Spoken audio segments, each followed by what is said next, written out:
جس چیز کو انہوں نے شروع کیا ہے ہم انشاءاللہ پہرے دار اور چوکیدار بن کے اس کی حفاظت کریں گے۔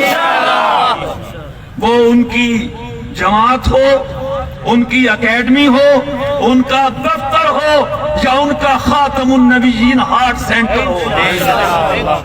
بعض لوگ باتیں کرتے ہیں اب ہسپتال ختم ہو جائے گا، اللہ کی قسم یہ باتیں کرنے والے ختم ہو جائیں گے۔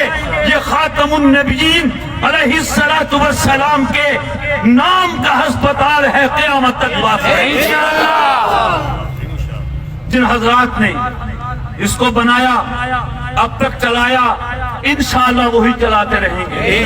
اور میرے دوستو، میں آپ کو ایک خوشخبری بھی سناؤں، ایک اعلان بھی کروں اور آپ کو بتاؤں کہ الحمدللہ حضرت طوفانی صاحب رحمہ اللہ تعالی کی وفات کے بعد ان ہسپتال کی انتظامیہ نے، مینجمنٹ نے، اکابرین سرگودا نے، تاجروں نے اتفاق رائے سے خواجہ خواجگان مرشد پاک حضرت مولانا خواجہ خلیل احمد صاحب دامت برکاتہم کو ہسپتال کا چیئرمین بنا دیا۔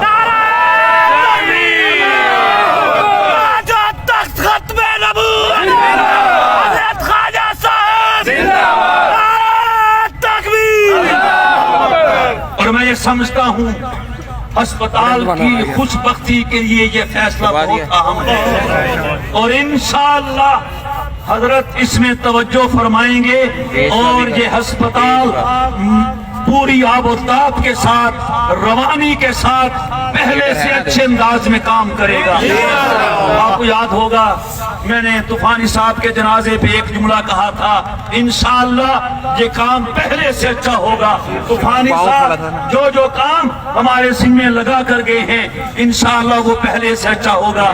اور بھی 2-3 دن پہلے آئے ہوئے تھے مولانا اسماعیل شاہ آبادی صاحب، وہ حضرت سے عرض کر رہے تھے آپ شہر کے لوگوں سے ہماری طرف اشارہ تھا، ان سے کہیں کہ یہ سرپرستی کریں۔